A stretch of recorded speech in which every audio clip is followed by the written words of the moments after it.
আপনাদেরকে আমার জীবনের একটা কাহিনী শোনাই। জানি না দেশটা চিনেন কিনা আপনারা। আজ থেকে 12-13 বছর আগে হবে, আমি মাদাগাস্কার গেছিলাম। মাদাগাস্কার ভারত মহাসাগরের শেষ মাথায় একটা দেশ আছে, মাদাগাস্কার। বাংলাদেশের চেয়ে অনেক বড়, 3-4 গুণ বড়, কিন্তু সমুদ্রের ভিতরে। তো এটার রাজধানীর নাম হইল আন্তানানারাভিউ। উচ্চারণ করতে গেলে দাঁতও ভাঙতে পারে। আন্তানানারাভিউ। ওইখানে কিন্তু শীত শুরু হবে এই 1 সপ্তাহ পরে, জুন জুলাইতে শীত। আমার সফরও ছিল জুন জুলাইতে। তো আমি ওইখানে বসা ছিলাম, কম্বল গায়ে দিয়া, খুব শীত। কেননা তারপরেই হইল এক মাথা দিয়া সাউথ আফ্রিকা, আরেক মাথা দিয়া হইল তানজানিয়া। আমি কম্বল গায়ে দিয়া বসা ছিলাম। আমাকে একজন এসে কামরায় বলল, হুজুর, এক বাংলাদেশি আপনার সাথে দেখা করতে চায়। আমি তো আকাশ থেকে পড়ছি যে এইখানে বাংলাদেশি কোত্থেকে আসবে। আমি বললাম, নিয়ে আসো। তো ঢুকার পরে আমি জিজ্ঞেস করলাম, তোমার বাড়ি কোথায় বাংলাদেশে? কয় নরসিংদী। আরে তুমি এইখানে আসলা কি করে? তো বললো, হুজুর, আমি আজকে আসি নাই, 20-22 বছর হয়ে গেছে। আমি দেশে আর যাইতে পারি নাই, আমার কাছে পাসপোর্টও নাই, আর ওইখানে আমাদের দেশের কোনো এমবেসিও নাই। বাংলাদেশের সাথে কোনো যোগাযোগ নাই ওইখানে রাষ্ট্রীয়ভাবে। বলছে, আমি 7 ঘন্টা দূরের থেকে আসছি, 7 ঘন্টা লাগছে আমার এখানে আসতে। কেন আসছো? আমি শুনছি বাংলাদেশের একজন হুজুর আসছে। আমি 22 বছর ধরে দেশে যেতে পারি না, না মাকে দেখতে পারি, না বাবাকে দেখতে পারি, মাকেও দেখতে পারি না, বাবাকেও দেখতে পারি না, বাইকেও দেখতে পারি না, বোনকেও দেখতে পারি না। যখন শুনছি আমার বাসাবাসী একজন লোক আসছে, আমি আর নিজেকে ধরে রাখতে পারি না। যদিও আমি এই দেশে বিয়ে করছি, বাচ্চা কাচ্চা আছে, আমি ছুটা চলে আসছি একটু আপনার বুকের লোকে বুক লাগানোর জন্য। আর দেখতেছিলাম চোখ দিয়া পানি পড়তেছে যে আপনার সাথে মিলাই আমি আমার মা বাবার সাথে মিলার একটা স্বাদ লুটাবো। বলো, প্রবাসীরা যখন নিজের দেশের মানুষ পায় তো কেমন লাগে? কোরআন হাদিস থেকে যতটুকুই তেলাওয়াত করলাম, আশা রাখি একই সামনে রেখে কিছু কথা রাখবো। সাথে সাথে সকলের কাছে বিনীত অনুরোধ, যতটুকু শুনবো, যতক্ষণ শুনবো, পরিপূর্ণ মনোযোগ দিয়ে শুনবো। কেননা এটা আল্লাহর হুকুম এবং আদেশ। ইদা কুরিয়াল কোরআন ফাস্তামিউ, যখন কোরআনী কথা শোনো তো পরিপূর্ণ মনোযোগ দিয়ে শোনো। দ্বিতীয়, আল্লাহর হুকুম আর আদেশের প্রেক্ষাপটে বিনীত অনুরোধ থাকবে, পরিবেশটা বিলকুল নির্জুম। কেননা আল্লাহ বলে আনসিতু, পরিবেশটাকে বিলকুল নীরব আর নির্জুম রাখো। লাভ কি হবে? লাআল্লাকুম তুরহামুন। তাইলেই কিন্তু ডাইরেক্ট রহমত আমাদের উপরে পতিত হবে।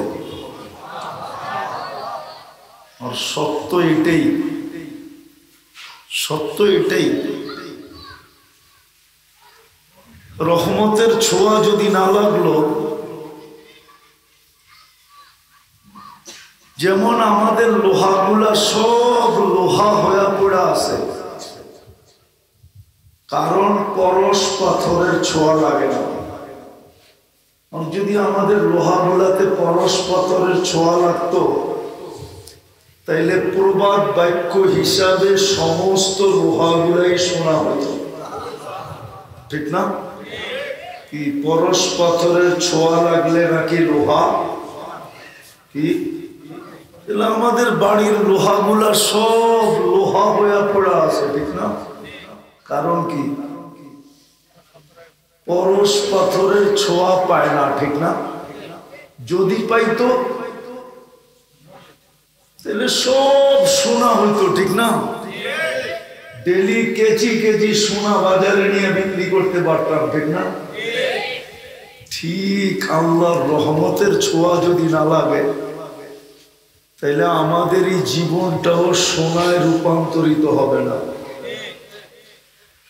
আর আমাদের জীবনটা যদি সোনায় রূপান্তরিত না হইল তো আল্লাহ কিন্তু আমাদেরকে কিনবেন না। আল্লাহ আমাদেরকে কিনতে চান। ইন্নাল্লাহ হাশতারা, এটা কোরআনের শব্দ। আল্লাহ আমাদেরকে কিনতে চান। কি কিনতে? কি দিয়া কিনবেন? দুনিয়ালা তো সোনা কিনে কাগজ দিয়া, ঠিক না? আল্লাহ আমাদেরকে কিনবে জান্নাত দিয়া, জান্নাত। আল্লাহ নিজেই বলছে আল জান্নাত বিআন্না লাহুমুল জান্নাত। আল্লাহ নিজেই বলছে আমি জান্নাতের বিনিময়ে কিনবো। তুমি নিজেকে সোনা বানাও। সোনা বনবে যখন আল্লাহর রহমতের ছোঁয়া লাগবে। ছোঁয়া লাগলেই আমার এই ছোট জীবনটার মূল্যায়ন করতে আমি শিখব। ছোঁয়া না লাগলে শিখবো না। যুবকের যৌবন কাটতেছে, ও যৌবন দিয়ে জান্নাত কামানো শিখতেছে না। ও জানে না যৌবন দিয়ে কিভাবে জান্নাত কামাইতে হয়। জিজ্ঞাসা করেন যুবকদেরকে, ও জানে না। যৌবন দিয়ে কিভাবে জান্নাত কিনা যায় ও জানে না। আমার সমাজের মানুষ জানে না জীবন দিয়ে কিভাবে জান্নাত কিনতে হয়। নারী জানে না নারীত্ব দিয়ে কিভাবে জান্নাত কিনতে হয়। আমরাও জানি না। যদি জানতাম তাহলে এক রাত্রে দিয়া জান্নাত কিনা ফেলতাম। কয় রাত্র দিয়া? পরিশ্রম কয় রাত্র? এক রাত্র দিয়ে জান্নাত কিনা হতো। বলবেন এক রাত্র দিয়ে কিভাবে? আমি দেখাইতেছি। লাইলাতুল কদরের এক রাত্র যদি আমি কদর করলাম, যদি আমি কদর বোঝেন তো কি মূল্যায়ন করলাম, যদি আমি ওই রাত্রটার মূল্যায়ন করি তাইলে এক রাত্র দিয়া 83 বৎসরের ইবাদত পাওয়া যায়। আপনি বাঁচবেন কয়দিন? বলেন, হুজুররা বলল কয়দিন বাঁচবে? আল্লাহর রাসূল কয়দিন বাঁচার কথা বলছে? আমার উম্মতি বাইনা 60 ও 70। আমার উম্মত 60-70 বছর বাঁচবে। এর বেশি যারা বাঁচবে ওদেরকে হাতের করে গোনা যাবে। এইখানে 80 বছরের কয়জন আছে বলুন? উঠলেও তো হাত অল্প কয়েকটা উঠবে, ঠিক না?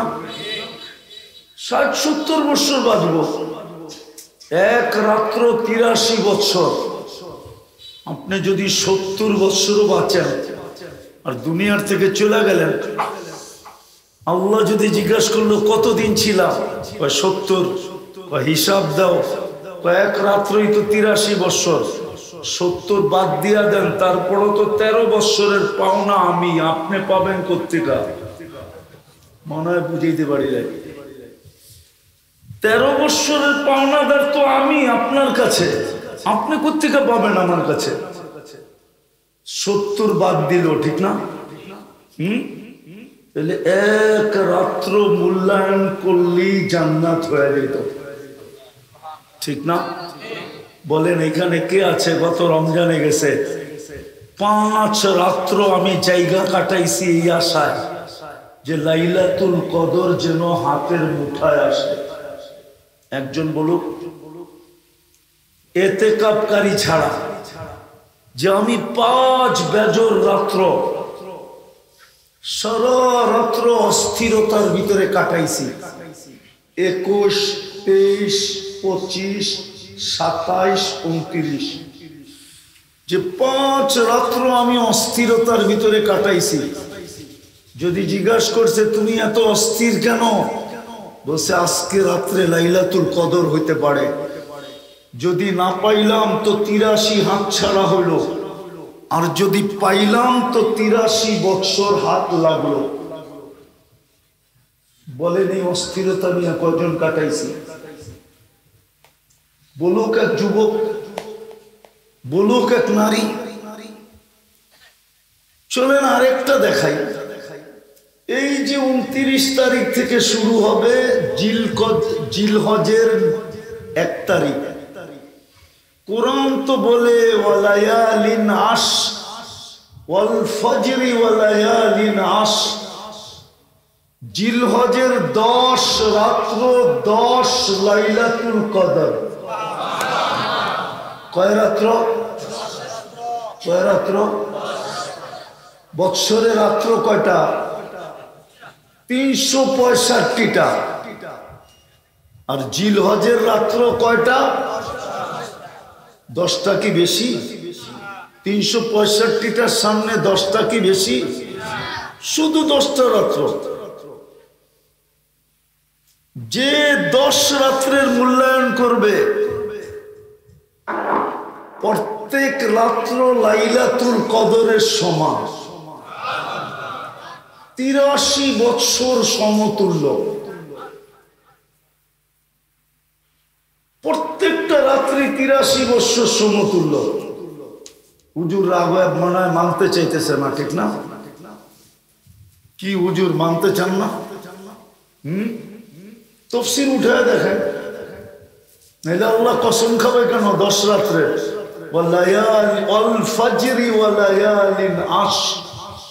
আল্লাহ বলেন 10 রাত্রের কসম।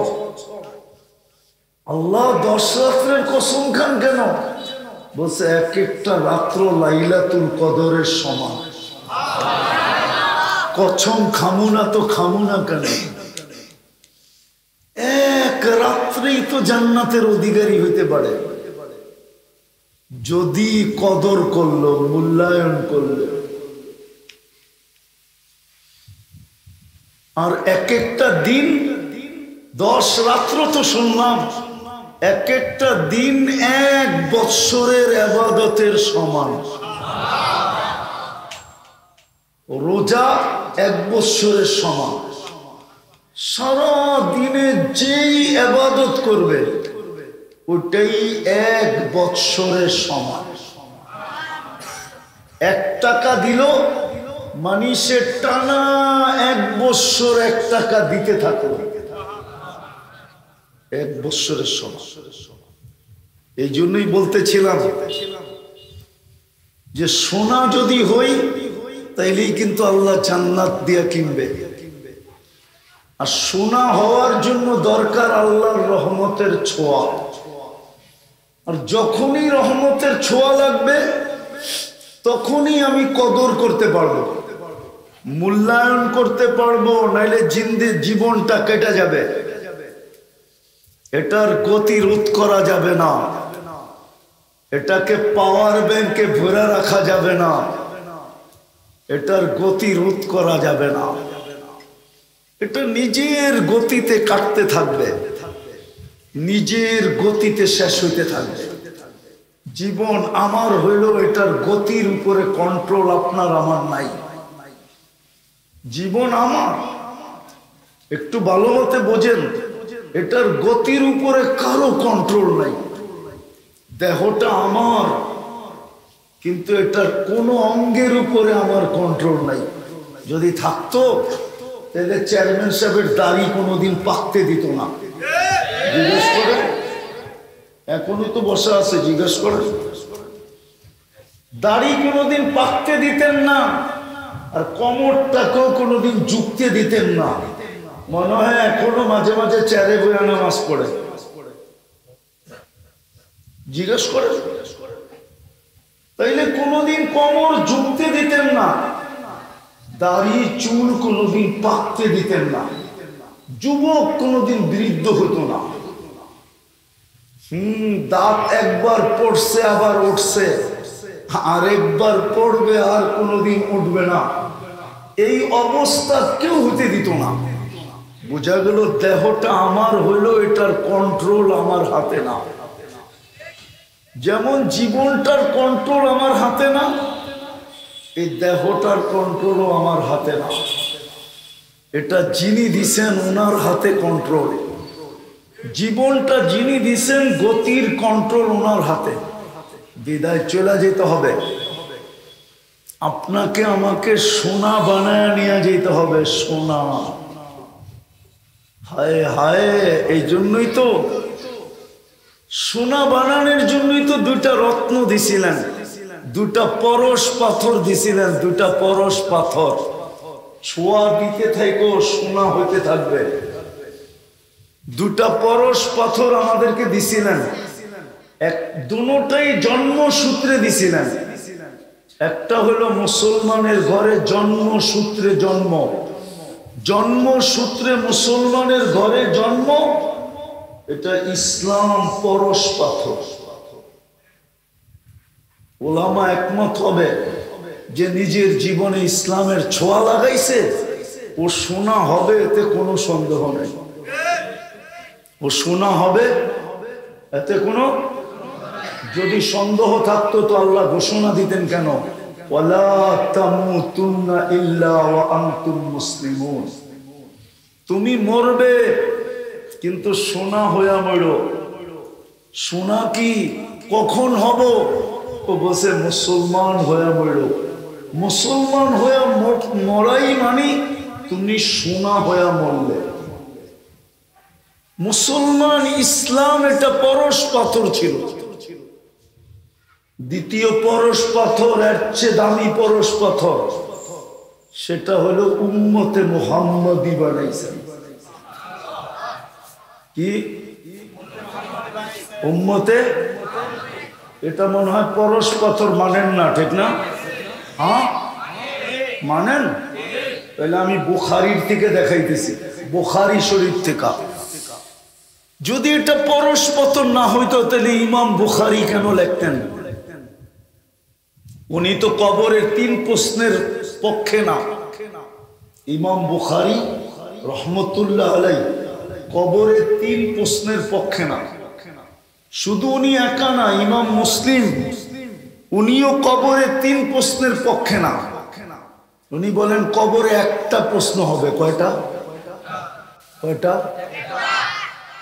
আর পরিষ্কার লেখছেন, এই জন্য কবর দেওয়ার পরে যখন আত্মীয় স্বজন ফিরতে শুরু করে কবর দিয়া, তো মুর্দা আত্মীয় স্বজনের পায়ের আওয়াজ শুনতে পায় যে রাইখা চলে যাইতেছে।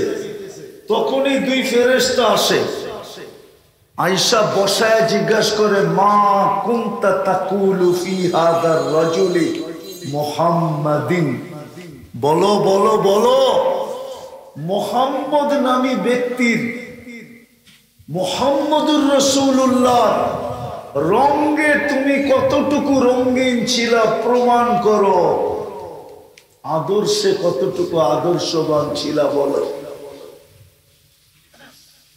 সবচেয়ে বড় পরশ পাথর যদি এটা না হইতো তাহলে ইমাম বুখারী রহমতুল্লাহ আলাইহি কোনোদিন বলতেন না যে কবরের প্রথম প্রশ্ন এটা হবে।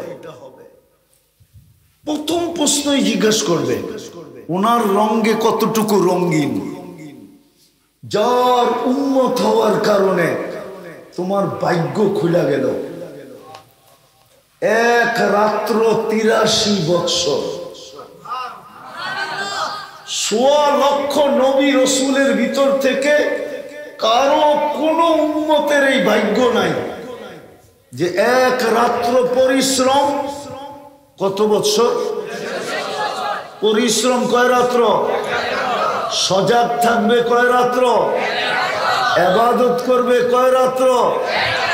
ক্লান্তি হবে, ক্লান্ত হবে কয় রাত্র? ইবাদত কত কত? নফল 83 বৎসর জীবনে যত আমল করতে পারত সম্ভব ছিল, সম্ভব না। 83 বৎসর জীবনে যত আমল এক ব্যক্তির পক্ষে ছিল সব কিছু গাঠি বান্দা এর কাছে।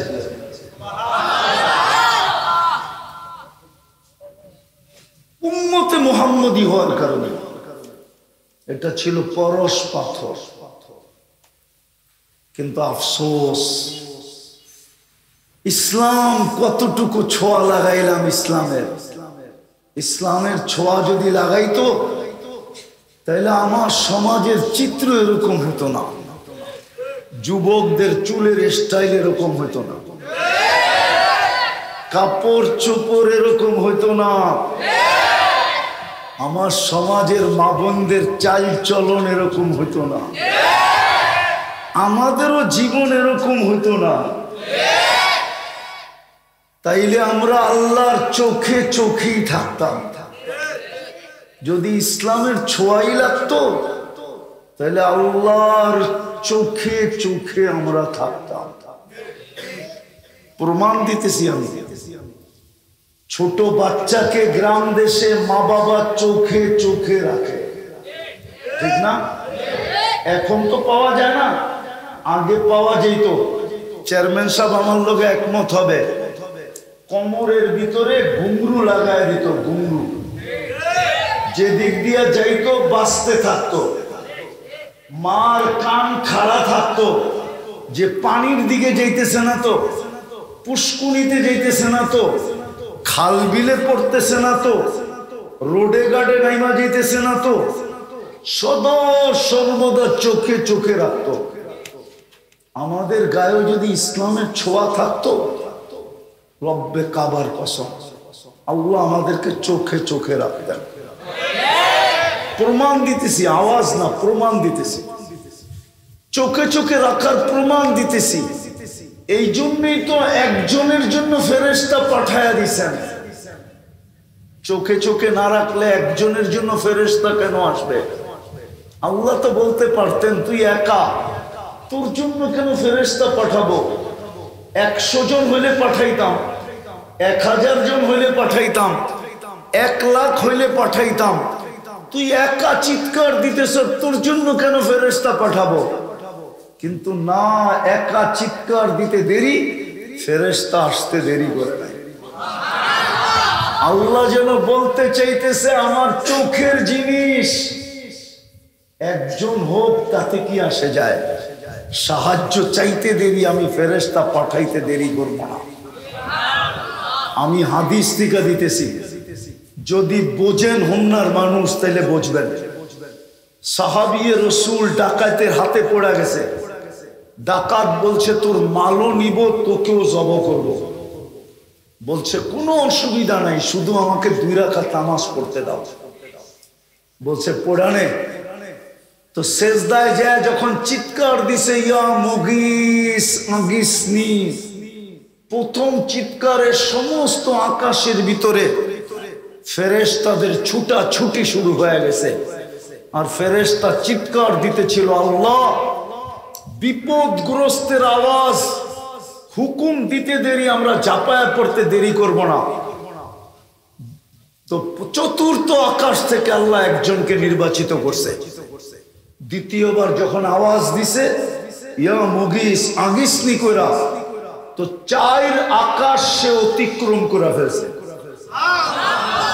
তৃতীয় আওয়াজ যখন দিছে তো মাথার কাছে আইসা দাঁড়ায়া দুশ্মনকে, ডাকাতকে জাহান্নামে পৌঁছায় দিছে। ওলামাদেরকে জিজ্ঞেস করেন, হায়াতুস সাহাবায় পুরো কাহিনী আছে।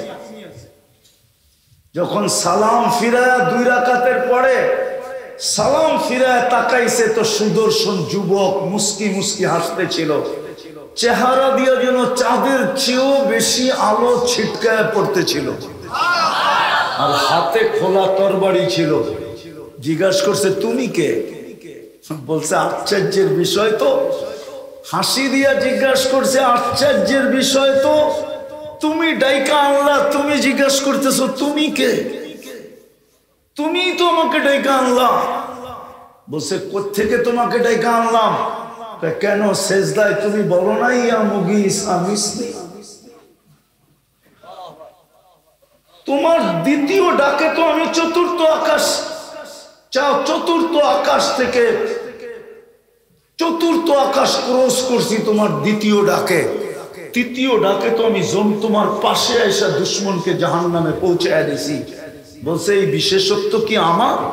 বলছে না, তোমার মতো নামাজ যে কিয়ামতের সকাল পর্যন্ত উপহার দিবে, আমি ওর জন্য কিয়ামতের সকাল পর্যন্ত বেঁচে থাকবো।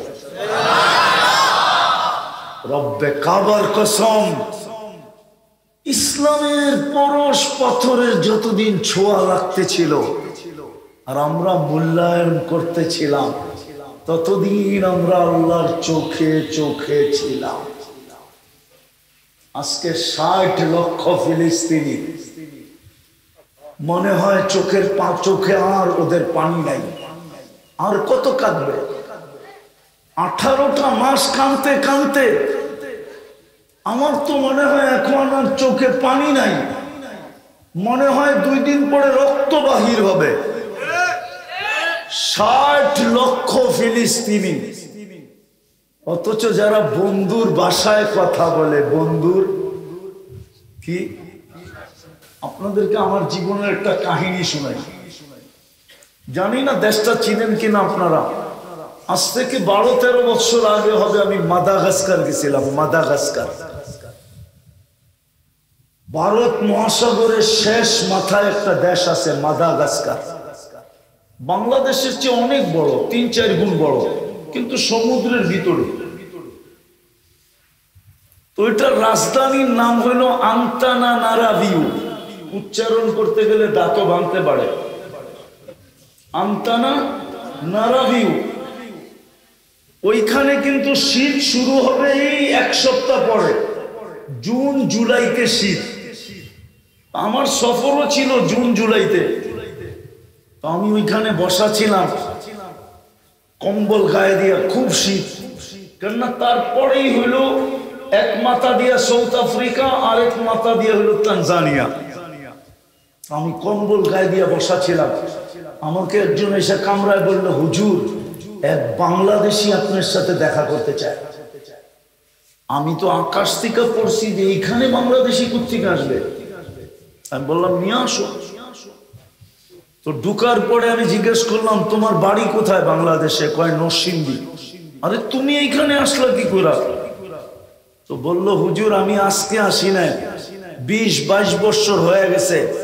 আমি দেশে আর যাইতে পারি নাই, আমার কাছে পাসপোর্টও নাই, আর ওইখানে আমাদের দেশের কোনো এমবেসিও নাই। বাংলাদেশের সাথে কোনো যোগাযোগ নাই ওইখানে রাষ্ট্রীয়ভাবে। আমি 7 ঘন্টা দূরের থেকে আসছি, 7 ঘন্টা লাগছে আমার এখানে আসতে। কেন আসছো? আমি শুনছি বাংলাদেশের একজন হুজুর আসছে। আমি 22 বছর ধরে দেশে যেতে পারি না, না মাকে দেখতে পারি না, বাবাকে দেখতে পারি না, মাকেও দেখতে পারি না, বাবাকেও দেখতে পারি না, বাইকেও দেখতে পারি না, বোনকেও দেখতে পারি না।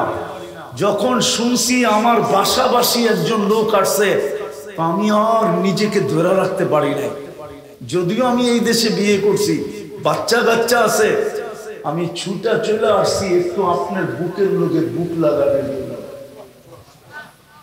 আর দেখতেছিলাম চোখ দিয়া পানি পড়তেছে যে আপনার সাথে মিলাই আমি আমার মা বাবার সাথে মিলার একটা স্বাদ মিটাবো। বলো প্রবাসীরা যখন নিজের দেশের মানুষ পায় তো কেমন লাগে? ফিলিস্তিনের মানুষ তো বন্ধুর ভাষায় কথা বলে, আরবি ভাষায় কথা বলে, মুহাম্মদুর রাসূলুল্লাহর ভাষায় কথা বলে, কোরআনের ভাষায় কথা বলে, জান্নাতের ভাষায় কথা বলে। 45,000 সাহাবাদের কবর শুধু ফিলিস্তিনে। ওরা তো সাহাবাদের সন্তান। 18 মাস হয়ে গেল, একজন ফেরেশতাও তো এই পর্যন্ত কেউ নামতে দেখলো না। বলো হুজুররা কেন? বুঝা গেল ইসলামের পরশ পাথরের ছোঁয়া আমাদের গায়ে নাই। ইসলামের কদর আমাদের কাছে নাই। ইসলামের কদরই যখন নাই, তো নবীর কদর করব কোত্থেকে? যদি নবীজির কদরই করতাম, তাহলে আমাদের সবার সামনে এই কথা সদা সর্বদা থাকতো যে উনি আমার জন্য কাঁদছেন কতদিন, আর আমি উনার জন্য কাঁদি কতদিন। 23 বছর তো আপনার আমার জন্য কাঁদলেন, বলেন আপনি সারা বৎসরের ভিতরে কয়দিন নবীদের জন্য কাঁদেন? বলেন, আরে বলেন না, রাগ হয়ে যাবেন। এই মজমায় একজন বলো যে আমি ডেলি 100 বার দুরূদ পড়ি। 100 বার ডেলি দুরূদ পড়ি, একজন বলুক। কোন যুবক বলুক ডেলি আমি 10 বার দুরূদ পড়ি, 10 বার। ও যুবক, তোমার জন্য তো 23 বছর চোখের পানি জড়াইলাম। আমি দলিল দিব, দলিল। জিবরিল আর মিকাইল আলাইহিস সালাম জিজ্ঞাসা করছেন, মা সালা আরাকা তাবকি, যখনই দেখি তখনই কাঁদেন কেন? চোখের পানি তো আজ পর্যন্ত শুকাইতে দেখলাম না। তো বলছে উম্মতের জন্য চোখের পানি থামে না, না, না, না, না। ওই উম্মত আজকে ডেলি 10 বার দুরূদ পড়ে না। গতকালকে কি বার গেছে? হ্যাঁ, শুক্রবারে তো আপনার কাছে অনুরোধ ছিল, আবেদন ছিল, দরখাস্ত ছিল, অনুনয় ছিল, বিনয় ছিল মুহাম্মদুর রাসূলুল্লাহর পক্ষ থেকে সাল্লাল্লাহু আলাইহি ওয়াসাল্লাম, 6 দিন তুমি ঝাই ঝামেলার কারণে দুরূদ পড়তে পারো না, তাতে কিছু আসে যায় না। শুক্রবারটা তো ছুটির দিন, তুমি শুক্রবারে আমার উপরে বেশি বেশি দুরূদ পড়ো। বলো খুলনার উলামা একরাম, এই হাদিস কিতাবে আছে না? আছে? উলামা মানে আছে না নাই? শুক্রবারে তো বেশি বেশি দুরূদ পড়তে বললো। বলো এই মজমা যে আমি শুক্রবারে 1000 বার দুরূদ পড়ছি।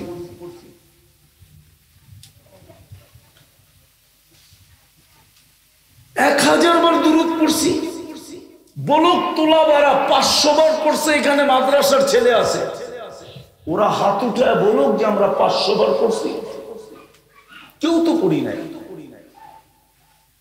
দ্বিতীয় পরশ পাথর ছিল মুহাম্মদুর রাসূলুল্লাহ সাল্লাল্লাহু আলাইহি ওয়াসাল্লাম। ইসলামের ছোঁয়া আমাদের ভিতরে নাই। হায় হায়, দুনিয়ায় আপনি দামি, আমার কোনো আলোচনা, দুনিয়ায় আপনি দামি এটা আমার কোনো বিষয় না। দুনিয়ায় আপনি দামি হইতে পারেন, একক ব্যক্তিত্বের মালিকও হইতে পারেন। যেমন দুনিয়ায় সবচেয়ে বড় ধনীও আছে, 1 নম্বরের ধনী। দুনিয়ায় 1 নম্বর সুন্দরীও আছে, যাকে বিশ্ব সুন্দরী বলে। দুনিয়ায় একক স্থানের লোক আছে, আমি মানি, আমার এটা বিষয় না। দুনিয়ায় আপনি কত বড় দামি আমার বিষয় না। আমার বিষয় হলো ইসলামের ছোঁয়ায় আপনি শোনা কিনা, আমার বিষয় হলো এটা।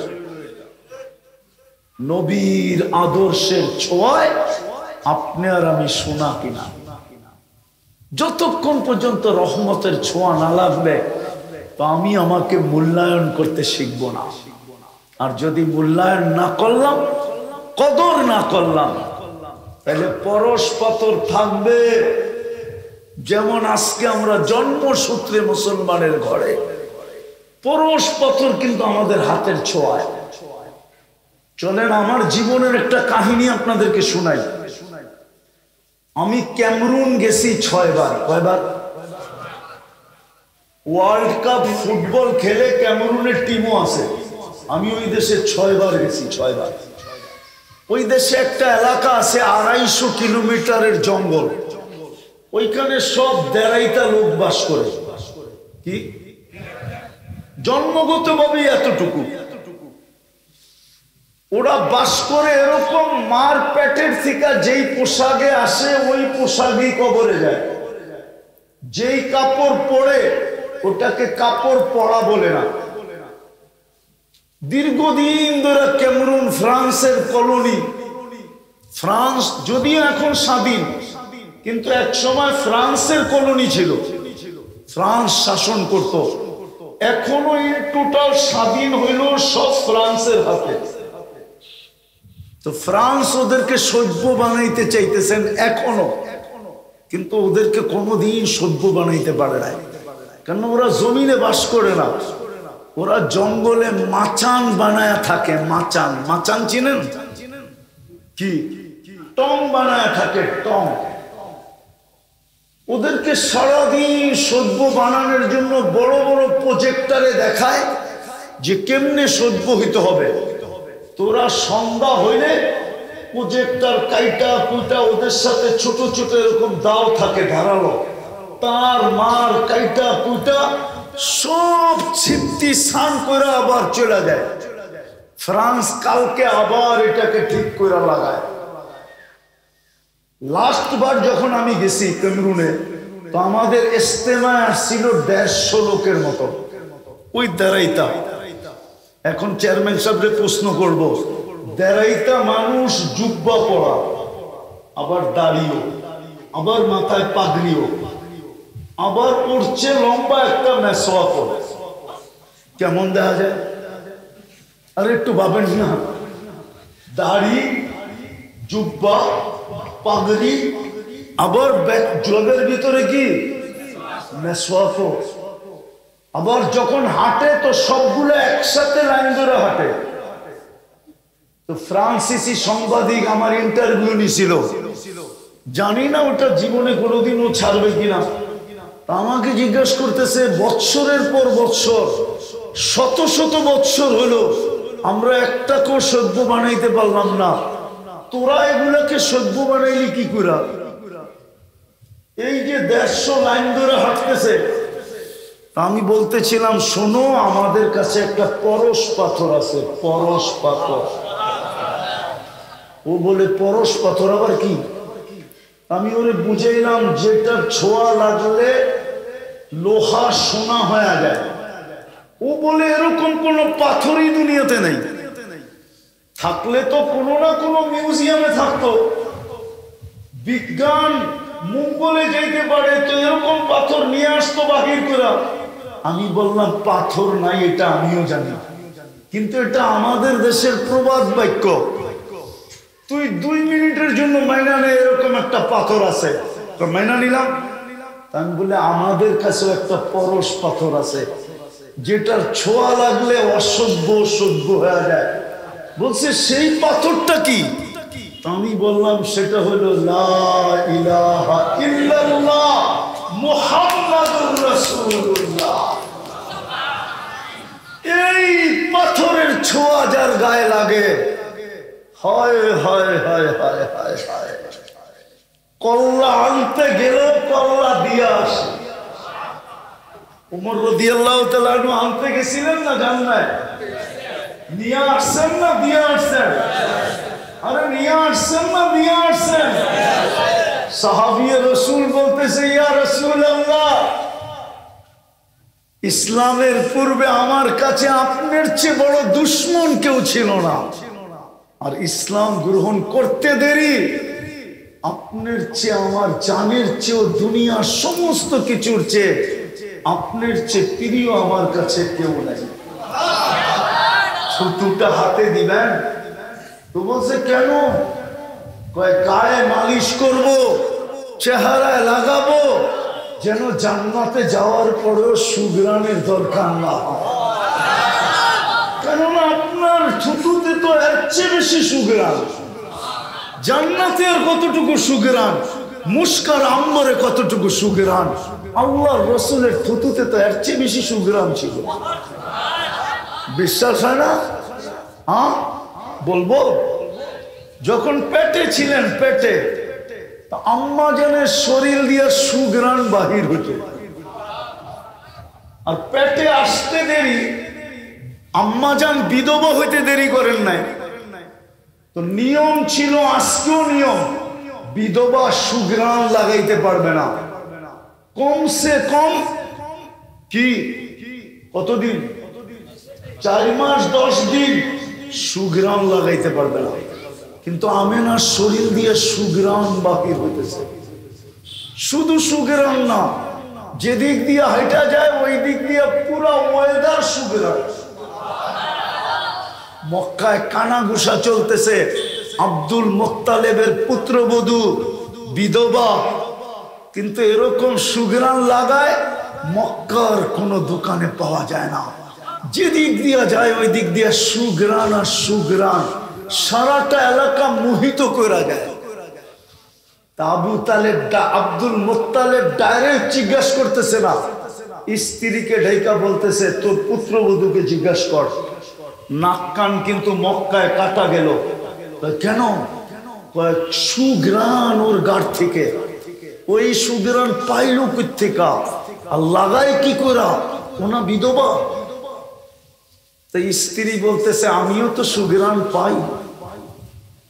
শুধু এইখানেই শেষ না, ও যখন গোসলখানার থেকে বাহির হয়ে আসে আর আমি ঢুকি, মনে হয় পুরা গোসলখানাটাকে জানি সুঘ্রাণ দিয়া প্যাক করে। বলছে একা জিজ্ঞাসা করবো না, দুইজনে ডাইকা জিজ্ঞাসা করি। তো জিজ্ঞাসা করছে মা তুই এই সুঘ্রাণ পাস কোত্থেকে? তুই না বিধবা, তুই লাগাস কি করে? আমাদের মানিজ্য ডুবতেছে মক্কায়। আমেনা চালাক ছিল, তো বলতেছে মা আব্বা শুধু শরীরে সুঘ্রাণ না, আমার থুতুতে পর্যন্ত সুঘ্রাণ। থুতুতে বইলা থুতু নিক্ষেপ করছেন, তো সুঘ্রাণ সুঘ্রাণ তুফানের মতো উপর দিকে উঠছে। বলছে মা আব্বা এটা আমার না, প্যাকেটটা।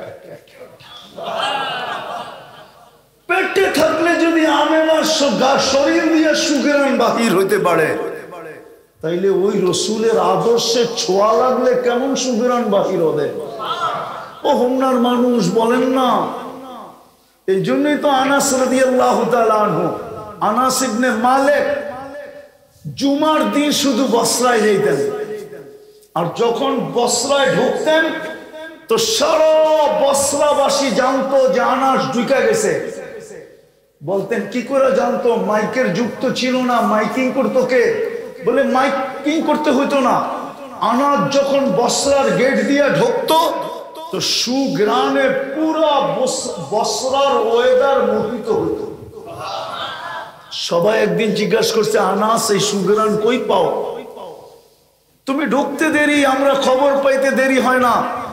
বলছে এটা সুঘ্রাণ না, আমি 10 বছর খেদমত করছি আল্লাহর রসুলের। গরমের দিন যখন হইতো তো আমি গায়ের থেকে ঘাম পড়তো, আমি শিশির ভিতরে ওই ঘাম জমা করতাম।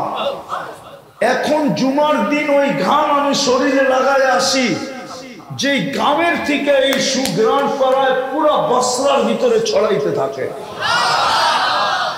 চলেন আশ্চর্যটা শুনবেন।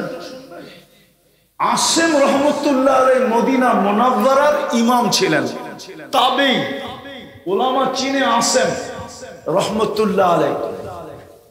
উনি যখন কেরাত পড়তেন মাগরিব এশায় ফজরে, তো ওনার মুখ থেকে যে সুঘ্রাণ বাহির হইতো পুরো মসজিদে নববী ছাইরা চতুর্দিকে মনে হইতো সুঘ্রাণের ঢেউ খেলতেছে। একদিন সবাই জিজ্ঞাসা করছে আসেম তুমি বয়ান করলে কেরাত পড়লে এত সুঘ্রাণ কোত্থেকে?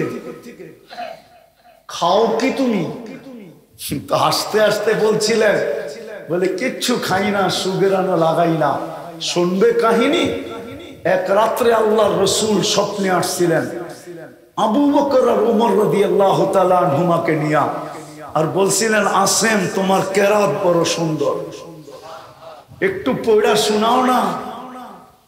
তো আমি বলছিলাম আমি তো আপনার পায়ের কাছে দাঁড়াই কোরআন পড়ি, ডেলি নামাজ পড়াই, আবার আপনাকে শোনাবো? বলছে একটু শোনাও। বলে আমি স্বপ্নে কোরআন শুনাইছি। শোনানো যখন শেষ, আল্লাহর রাসূল বলছে জিহ্বা বাহির করো। তো আমি জিহ্বা বাহির করছি। স্বপ্নের ভিতরে লোয়াব মোবারক, মুখে লালা বলেন থুতু বলেন, আমার পুরা জিহ্বায় লাগায় দিছে। ওই দিন থেকে আমি মুখ খুলতে দেরি, সুগ্রাম তুফানের মতো বাহির হইতে দেরি করে। ও উম্মতে মুহাম্মাদি, এত বড় পরশ পাথর দিল, 23 বছর চোখের পানি শুকাইলেন না। মৃত্যু লগ্নে কাঁদতে কাঁদতে দুনিয়ার থেকে চলে গেলেন।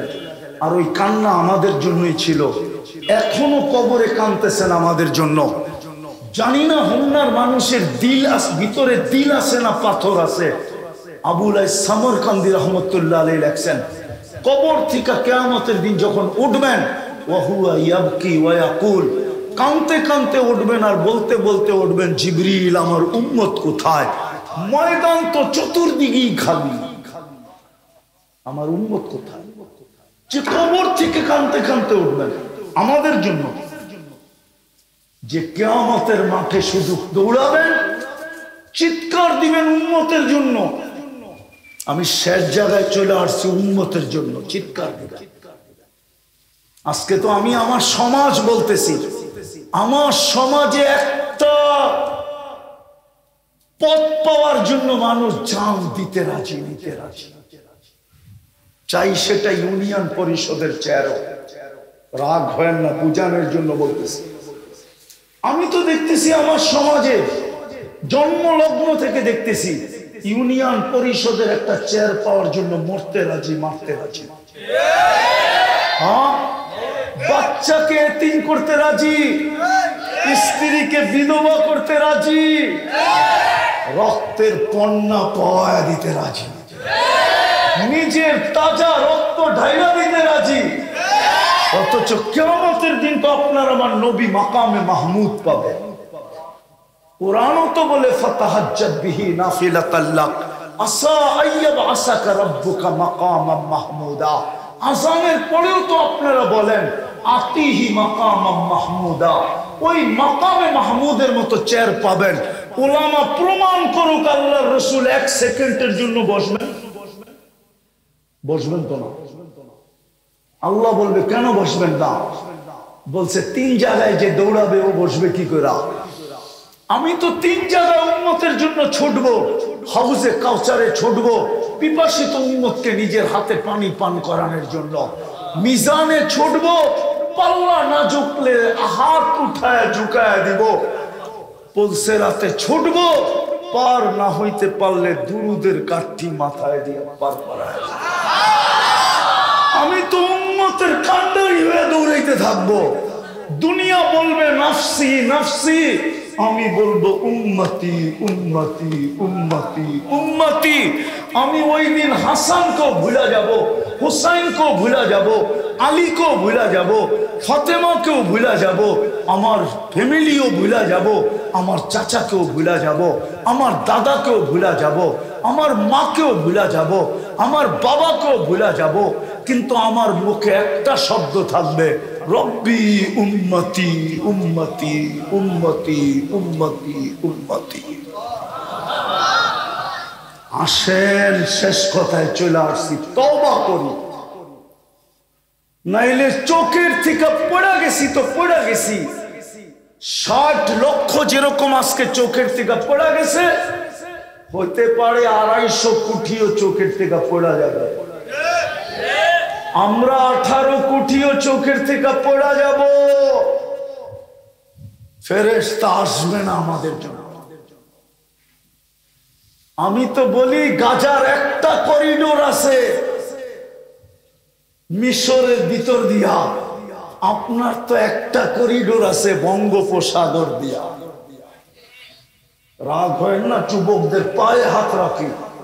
আপনার একটা করিডোর আছে শুধু বঙ্গোপসাগর, আর কোনো করিডোর নাই। আসেন পায়ে হাত দিয়ে বলি, তওবা করে এখনো মূল্যায়ন করি। সুযোগের পর সুযোগ আসতেছে। রমজান গেছে তো গেছে, আবার চিল হজ নিয়ে আসতেছে। সুযোগ। আমি কোরআন দিয়ে বলতেছি, কোরআন। আল্লাহ আমাদের কাছে, আল্লাহর জন্য এই শব্দ ব্যবহার করা সমীচীন না। যদি সমীচীন হইতো তাহলে আমি বলতাম আল্লাহ আমাদের কাছে অনুনয় করতেছেন, বিনয় করতেছেন, অনুরোধ করতেছেন, আবেদন করতেছেন, দরখাস্ত করতেছেন। ফালা তাযলিমু ফীহিন্না আনফুসাকুম ইন্না ইদ্দাতাশ শুহুর ইনদাল্লাহি 12 শাহরান ফি কিতাবিল্লাহি মিনহা আরবাআতুন হুরুম। আল্লাহ বলে 12 মাসের ভিতরে 4টা মাস তোমাদের কাছে আবেদন করতেছি, গুনাহ করো না। উম্মতে মুহাম্মাদি, গুনাহ করো না 4টা মাস। 8 মাস করো, আমার কোনো আপত্তি নাই। 4টা মাস তোমরা গুনাহ করো না, যে 4টা মাসকে আমি হারাম মাস বানাইছি। জিকাদা, জিলহজ্জা, মুহররম আর রজব। 4 মাস তোমরা গুনাহ করো না। কোরআন উঠে দেখেন, কোরআন। কোন হাফেজ থাকলে পুরো আয়াত পড়ো, ইন্না ইদ্দাতাশ শুহুরি ইনদাল্লাহি 12 শাহরা। এই পৃষ্ঠা পড়েন, তারপরে দেখেন কি লেখছে আল্লাহ। আল্লাহ অনুরোধ করতেছে তোমরা জুলুম করো না। জুলুম মানে গুনাহ। ফালা তাযলিমু ফীহিন্না আনফুসাকুম। তোমাদের কাছে অনুরোধ, তোমরা আমার বন্ধুর উম্মত, আমি বন্ধুর সাথে অঙ্গীকারবদ্ধ, বন্ধুকে আমি লজ্জিত করব না। হায় হায়, তোমাদের কাছে অনুরোধ, 4টা মাস গুনাহ করো। কিন্তু এই উম্মত 24 ঘন্টা গুনার ভিতরে।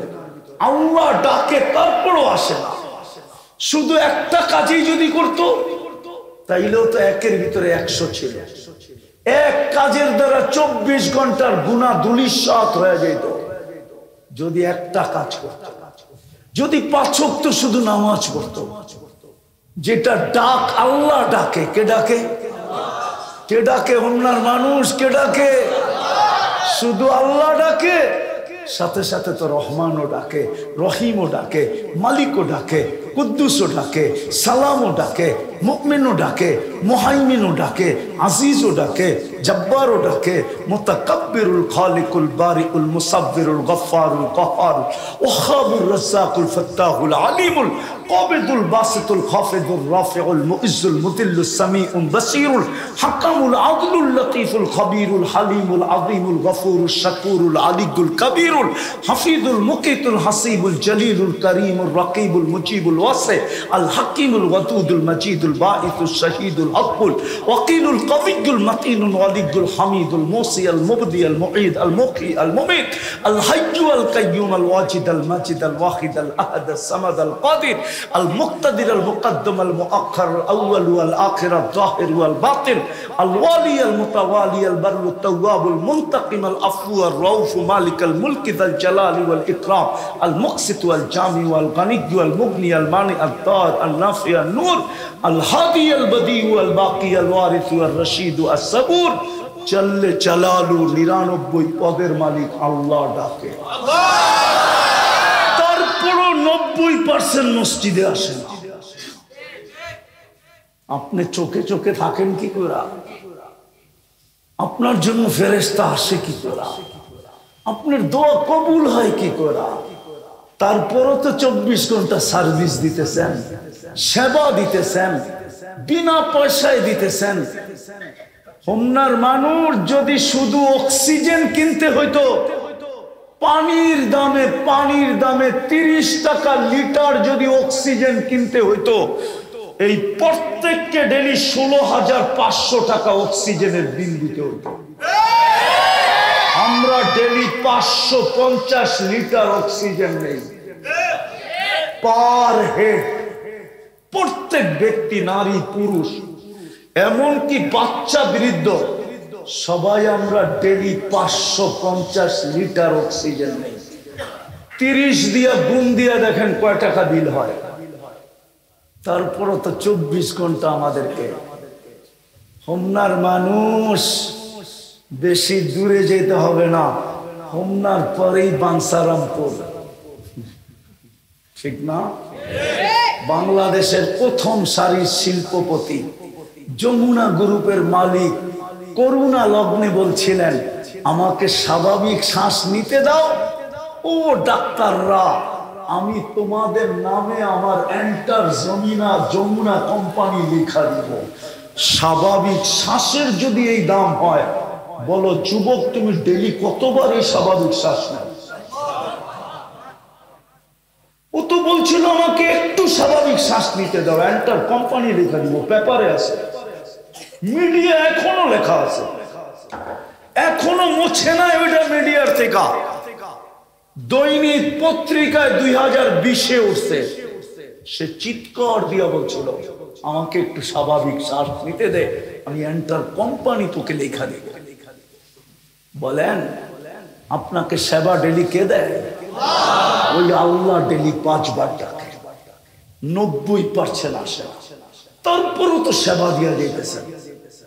ফেরেশতা পাঠায় তো পাঠায় কি করে? চলেন আজকে তওবা করি, তওবা।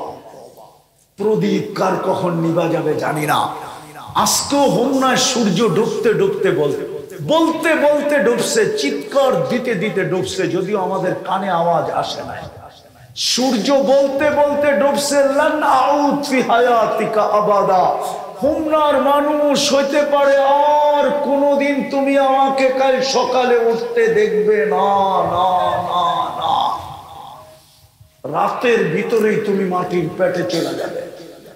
দুনিয়ায় হাজারো জায়গা, শত জায়গা তো আমার চোখে দেখা আছে যে রাত আল্লাহ মাটির সাথে মিশায়া দিছে। আপনাদের হোমনায় আর কত হাজার কত লাখ ভোটার? আরে বলেন না, 1 কোটি ভোটার। কি রাগ হয়ে গেলেন? কয় কোটি ভোটার? কত? পুরা হোমনা থানায় 1 লক্ষ ভোটার, ঠিক না? এরকম জায়গা আমার চোখে দেখা আছে যেখানে 1 লক্ষ না, 12 লক্ষ লোক এক রাত্রে মাটিতে মিশে গেছে। কওমে লূত এক রাত্রে মাটিতে মিশে গেছে, এখনো দুনিয়া রাখা আছে। চলেন আজকে তওবা করি, তওবা করবেন? মনের থিকা না ঠোঁটের থিকা?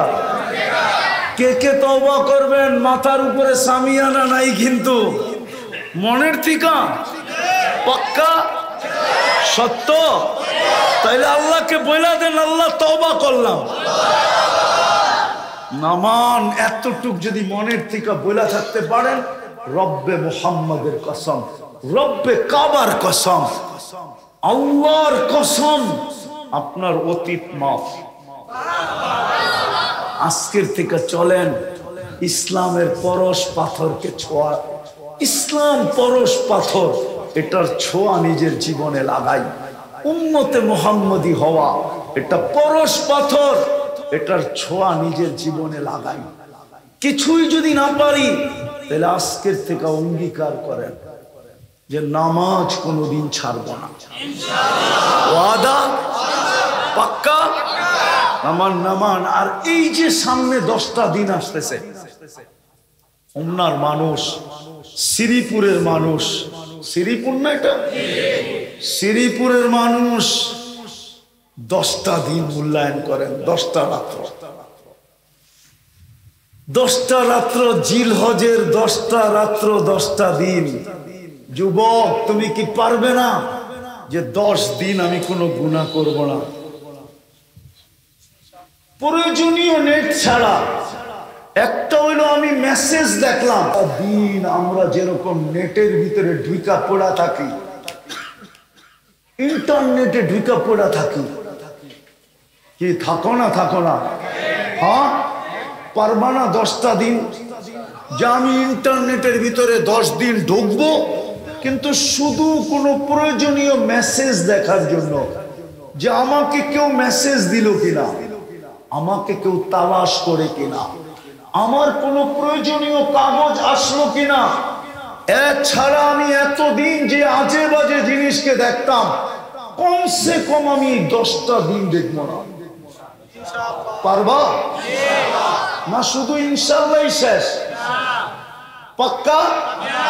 কোন যুবক পারবা যে আমি 10 দিন ইন্টারনেটে আজে বাজে জিনিস দেখবো না? পারবা? হ্যাঁ, আরে ভালো মতে দেখাও, ভালো মতে দেখাও।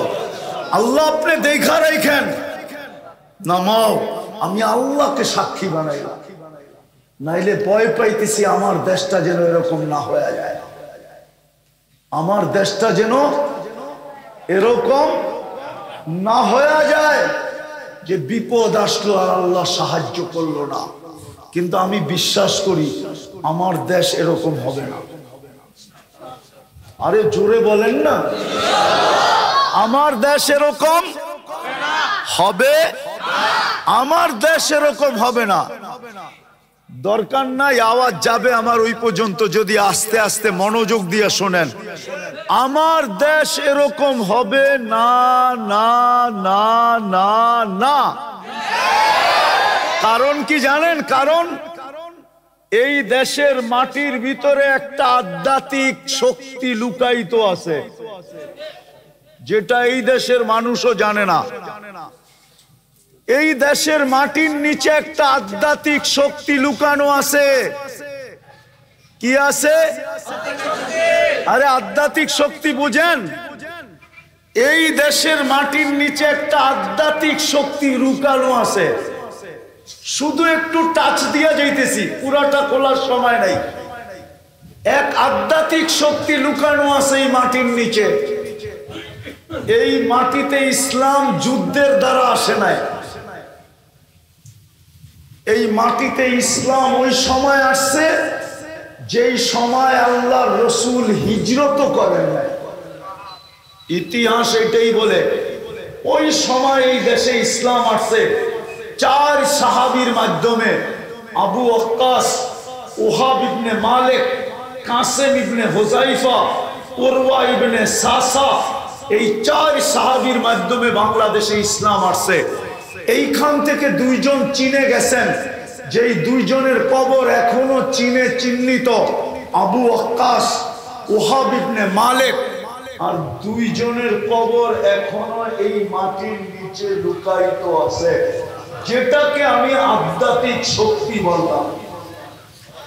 কাসেম ইবনে হুযাইফা, উরওয়া ইবনে সাসা।